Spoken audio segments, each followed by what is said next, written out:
নমস্কার বন্ধুরা, dolirrondhanshaলায় সবাইকে স্বাগত। আর আজকে তোমাদের সাথে শেয়ার করব সম্পূর্ণ নতুন একটা আলু পটল দিয়ে মাছের মাথার রেসিপি। সামনে যদি চিকেনের বাটি বসানো থাকে তাহলে চিকেনের বাটিটাকে সরিয়ে দিয়ে এই আলু পটল মাছের মাথা দিয়েই সম্পূর্ণ ভাতটা খেয়ে আঙুল চেটে খেয়ে বলতে বাধ্য হবে আজকের খাওয়াটা দারুণ জমে গেল। তাহলে আজকের রেসিপিটা শেষ পর্যন্ত দেখার জন্য তোমাদের কাছে আমার অনুরোধ রইল। আমি এই রান্নার জন্য 4টে পটল বড় বড় টুকরো করে কেটে নিয়েছি। একটা বড় মাছের মাথার অর্ধেকটা আমি এখানে ব্যবহার করেছি। মাছের মাথাটা আমি খুব ভালোভাবে ধুয়ে পরিষ্কার করে নিয়েছি। এবার আমি এখানে দিয়ে দিলাম স্বাদ মতো লবণ, আর দিয়ে দেবো এখানে হাফ চামচের একটু কম হলুদ গুঁড়ো, আর এর সাথেই দিয়ে দেবো এখানে হাফ চামচের একটু কম ঝাল লঙ্কার গুঁড়ো। আর অবশ্যই একটু ঝাল লঙ্কার গুঁড়ো ব্যবহার করবে। রান্নার পরে যখন মাছের মাথাটা খাবে তখন তাহলে খেতে ভালো লাগবে। আমি এখানে খুব ভালোভাবে হাত দিয়ে ঘষে ঘষে মাছের মাথায় মশলাগুলো মাখিয়ে রেডি করে নিলাম। এবার একটা সাইডে সরিয়ে রেখে দেব। তাহলে এবার রান্নার দিকে যাওয়া যাক। কড়াইটা আমি প্রথমে খুব ভালোভাবে গরম করে নিয়েছি।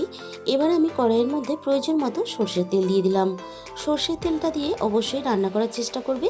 সর্ষের তেল দিয়ে রান্না করলে এই রান্নার টেস্টটা দারুণ হয়। প্রথমে আমি রান্নার জন্য মাছের মাথাগুলো ভেজে রেডি করে নেব। আমি তেল খুব ভালোভাবে গরম করে নিয়ে একে একে মাছের মাথাগুলো দিয়ে দিলাম তেলের মধ্যে। আর মাছের মাথা যখন ভাজবে অবশ্যই গ্যাসের ফ্লেমটা মিডিয়ামে রাখবে। অনেক সময় দেখা যায় মাছের মাথা তেলের মধ্যে দেওয়ার পরে ফাটতে শুরু করে আর তেলগুলো গায়ের মধ্যে ছিটিয়ে আসে। তাই গ্যাসের ফ্লেমটাকে মিডিয়ামে রেখে খুব সাবধানে মাছের মাথাগুলো ভেজে নিতে হবে। আর মাছের মাথাটা বেশ মুচমুচে করে লালচে করে ভেজে নিতে হবে। একটা সাইড খুব ভালোভাবে ভাজা হয়ে যাওয়ার পরে আর একটা সাইড আমি উল্টে পাল্টে দেখো খুব সুন্দর করে লালচে করে আমি ভেজে নিলাম। আর আমি কিন্তু এখানে রুই মাছের মাথা ব্যবহার করেছি, তোমরা চাইলে কাতলা মাছের মাথাও ব্যবহার করতে পারো। এবার আমি সমস্ত মাছের মাথাগুলো তেলে থেকে ছেঁকে তুলে নেব। তেলের পরিমাণটা যেহেতু আমি অনেকটা বেশি দিয়েছিলাম, তাই ওই একই তেলের মধ্যে আমি এবারে কেটে রাখা পটলগুলো দিয়ে আমি ভেজে নেব। এবার আমি পটলের মধ্যে স্বাদ মতো লবণ দিয়ে দিলাম, আর এখানে দিয়ে দেব সামান্য অল্প পরিমাণ হলুদ গুঁড়ো। এবার আমি পটলগুলোকে বেশ কয়েক মিনিট নাড়াচাড়া করে খুব ভালোভাবে লালচে করে ভেজে নেব। যেরকম করে অনুষ্ঠান বাড়ি পটল ভাজা হয় রান্নার জন্য, সেইভাবে কিন্তু আমি সুন্দর করে দেখো লালচে করে আমি ভেজে নিয়েছি। এইভাবে পটলগুলোকে লালচে করে সুন্দর করে ভেজে নিলে তাহলে রান্নার স্বাদটা বেশ ভালো হয়। এবার আমি সমস্ত ভাজা পটলগুলো তেলে থেকে ছেঁকে তুলে নেব।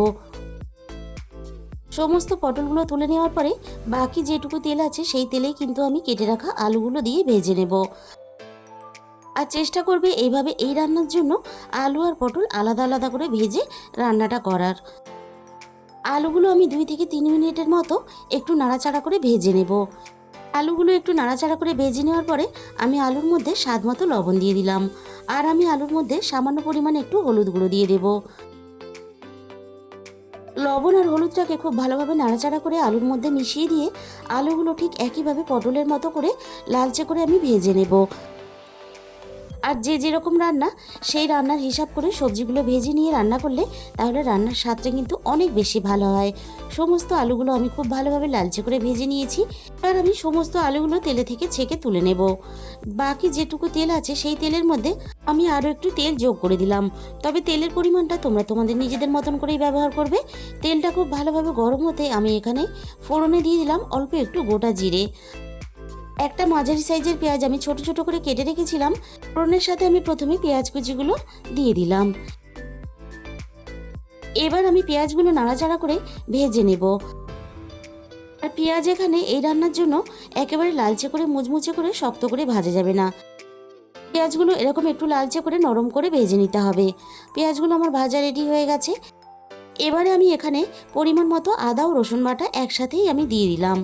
আদা ও রসুন বাটাটা পেঁয়াজের সাথে নাড়াচাড়া করে একটু ভেজে নেব। এতে আদা আর রসুনের কাঁচা গন্ধটা চলে যাবে। পেঁয়াজ আর আদা রসুন আমি খুব ভালোভাবে নাড়াচাড়া করে ভেজে নিয়েছি। এবার আমি এখানে একটা বড় সাইজের টমেটো আগে থেকে কেটে রেখেছিলাম, সেই টমেটো কুচিগুলো আমি তেলের মধ্যে দিয়ে দিলাম। টমেটোটা আমি সব কিছুর সাথে একটু নাড়াচাড়া করে ভেজে নিয়ে এবার আমি টমেটোর মধ্যে স্বাদ মতো লবণ দিয়ে দিলাম। আবারও আমি টমেটোটা সব কিছুর সাথে নাড়াচাড়া করে ভেজে নরম করে নেব। টমেটোটা আগের থেকে অনেকটাই নরম হয়ে গেছে আর রান্না করতে করতে আরও একটু নরম হয়ে যাবে। এবারে আমি একে একে বাকি মশলাগুলো দিতে থাকবো। দিয়ে দিলাম এখানে হাফ চামচের একটু বেশি হলুদ গুঁড়ো আর দিয়ে দিলাম হাফ চামচের মতো ঝাল লঙ্কার গুঁড়ো।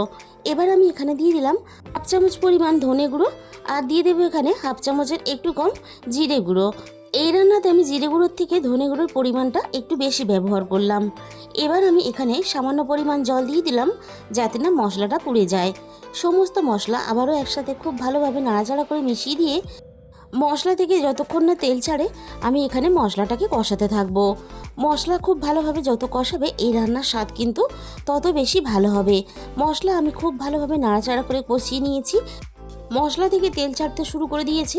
এবার আমি ভেজে রাখা আলু আর পটলগুলো একসাথে দিয়ে দিলাম। এবার আমি মশলার সাথে আলু আর পটল খুব ভালোভাবে কষিয়ে নেব। আর এই রেসিপিটা তোমরা যদি আগে কোনো দিন বাড়িতে না বানিয়ে থাকো তাহলে অবশ্যই একবার ট্রাই করে দেখো, অসাধারণ খেতে লাগে। সমস্ত আলু পটল আমি মশলার সাথে খুব ভালোভাবে কষিয়ে নিয়েছি। এবার আমি এখানে পরিমাণ মতো আলু পটল সিদ্ধ হওয়ার জন্য জল দিয়ে দিলাম।